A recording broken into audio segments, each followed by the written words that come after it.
लद्दाख में चीन के आक्रमण के बाद जिस तरह से हमारे सैनिकों की बुरी हालत हुई है, लगभग 20 लोगों की मृत्यु हुई है और पूरा देश जैसे एक रोष के भाव से रिएक्ट कर रहा है। और दुख भी है, बहुत बार ऐसा लगता है कि जब कोरोना वायरस के टाइम पे पूरी दुनिया बिजनेस के हालात से, मतलब अर्थव्यवस्था के हालात से लड़ाई लड़ रहा है, लोग अपने अपने घरों में बंद हैं, बिजनेसेस के पास काम नहीं है, अर्थव्यवस्था लगातार नेगेटिव ग्रोथ की ओर जा रही है, मतलब आधे से ज़्यादा लोगों को काम नहीं है, बिजनेस नहीं है, व्यवसाय नहीं है।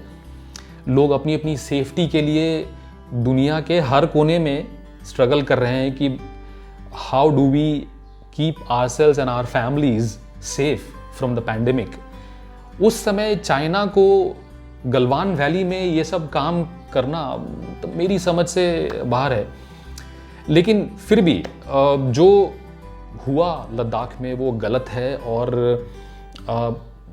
दोनों, मतलब इंडिया तो बहुत ओपनली ग्लोबल फोरम्स पे कह रहा है कि ये अटैक एक प्री मेडिटेटेड अटैक था, जहां पर हमेशा चाइनीज़ लोगों के दिमाग में था कि इस बार कुछ वायलेंट एग्रेशन कुछ हम करेंगे जो उनको, मतलब कैजुअलिटीज़, जबकि दोनों तरफ कैजुअलिटीज़ हुई हैं ऑब्वियसली।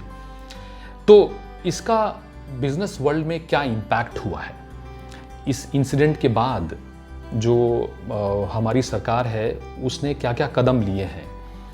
नमस्कार दोस्तों, मेरा नाम विपुल है और आपका मेरे चैनल पे स्वागत है।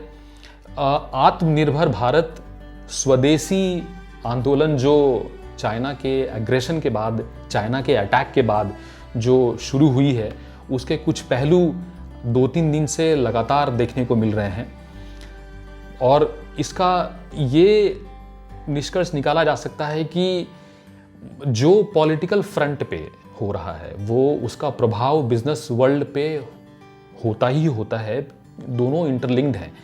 आपके सैनिक अगर घायल हो रहे हैं, मतलब मर रहे हैं, तो ऑटोमेटिकली जो बिजनेस हो रहा है उस देश के साथ वो प्रभावित होगा, ये स्वाभाविक है। तो मतलब अब सबसे पहले इंडियन रेलवेज एक वर्ल्ड बैंक फंडेड प्रोजेक्ट पे कानपुर डिवीज़न में काम करवा रही थी चाइनीज़ कंपनीज़ को, मतलब टेंडर्स दे करके। वो 471 करोड़ का वो जो बिज़नेस है वो कैंसिल कर दिया गया और ये बताया गया पूरे देश को कि उसमें इन्होंने, चाइनीज़ जो कंपनीज़ हैं वो लगातार चेंजेस मतलब डिमांड कर रही थी। उसके बाद 200 आइटम्स पे इंपोर्ट ड्यूटी बढ़ाई गई है। मतलब ऑलमोस्ट 100 आइटम्स पे नॉन टैरिफ बैरियर्स इम्पोज किया जा रहा है ताकि ज़्यादा से ज़्यादा चाइना से जो हम इंपोर्ट करते हैं उस पर लगाम लगाई जा सके और मतलब प्रत्यक्ष या अप्रत्यक्ष रूप से जो उनको पैसा, मतलब अरबों का जो पैसा जो चाइना के पास जाता है। मैं आपको बता दूं कि एक साल में चाइना के साथ हमारा ट्रेड 80 बिलियन यूएस डॉलर्स का है और चाइना अमेरिका के बाद हमारा दूसरा सबसे बड़ा ट्रेडिंग पार्टनर है। तो आप समझ सकते हैं कि किस तरह से दोनों अर्थव्यवस्था जो है वो डिमांड और सप्लाई से जुड़ी हुई है एक दूसरे से। तो मतलब ये जो ज़मीन के लिए, ज़मीन हथियाने के लिए जो गलत काम सेनाएं करती हैं, इसका कितना इम्पैक्ट हो सकता है। अब ओप्पो नोएडा में, यहाँ दिल्ली एनसीआर में नोएडा में ओप्पो की काफ़ी बहुत बड़ी एक मैन्युफैक्चरिंग फैसिलिटी है और वो 5G फ़ोन्स लॉन्च करने वाले थे, लेकिन इस इवेंट के कारण, इस एग्रेशन के कारण वो 5G लॉन्च उनका कैंसिल कर दिया गया। उसके बाद मतलब सिंगापुर और वियतनाम जैसे आसियान कंट्रीज़ के थ्रू चाइना जो है फ्री ट्रेड एग्रीमेंट का फ़ायदा उठा करके अपने सामान जो है वहाँ से राउट करके इंडिया मतलब एक्सपोर्ट करती है। उस पे अब केंद्रीय सरकार की नज़र लगातार कसी हुई है और वो कदम उठा रहे हैं कि इसको चेक किया जाए। BSNL अपने 4G सर्विसेज, आपको पता है BSNL सरकार की बहुत ही बड़ी टेलीकॉम कंपनी है, मतलब MTNL और BSNL। MTNL दिल्ली और बॉम्बे तक सीमित है। BSNL दिल्ली और बॉम्बे छोड़कर बाकी पूरे देश में टेलीकॉम सेवाएं देती है और वो 4G सर्विसेज लॉन्च करने के लिए उन्होंने चाइना के बड़े बड़े कंपनीज हुआवी और ZTE को उन्होंने टेंडर्स दिए हुए थे।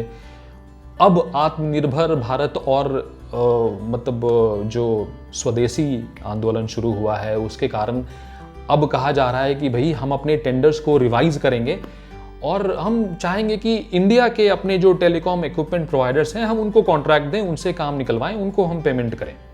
तो यहाँ पर नीति आयोग ने खुद ये एडवाइस दिया है और अब ये BSNL 4G सर्विसेज जब रोल आउट होंगी तो उसके टेंडर्स जो हैं वो हो सकता है इंडियन कंपनीज को दिए जाएं।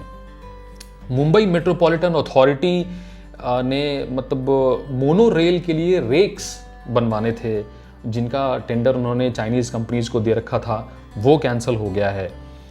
Uttar Pradesh special task force जो पुलिस की एक विंग है वहाँ पर, उनको एक रिटन कम्युनिकेशन दिया गया है कि आप अपने स्मार्टफोन से 52 चाइनीज़ ऐप्स आप उनको इमीडिएटली अनइंस्टॉल कीजिए, क्योंकि हो सकता है उसके कारण ब्रीच ऑफ सिक्योरिटी हो, कोई एस्पियोनाज हो, कोई स्पाइंग हो रही हो, आपको पता नहीं है क्या चल रहा है।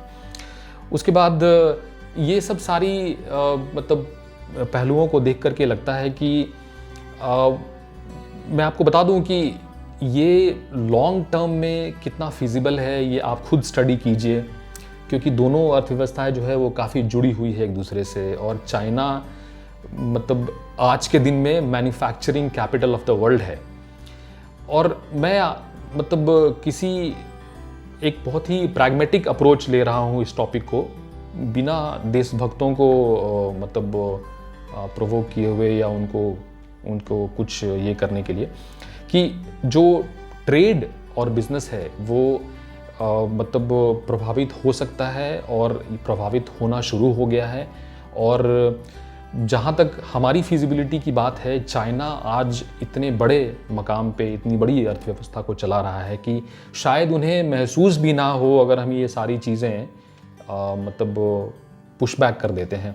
और लेकिन एक तरह से ये भी है कि हम अपने सैनिकों को कम नहीं आंक सकते हैं, उनके सैक्रिफाइस को हम कम नहीं आंक सकते हैं। और we cannot have business at the cost of sacrificing human lives, the lives of our countrymen. So on that note, I'll keep you updated towards the further developments on this topic. Thank you so much for taking out time, and please subscribe to my channel and hit the bell icon. You have a wonderful day ahead. Thank you.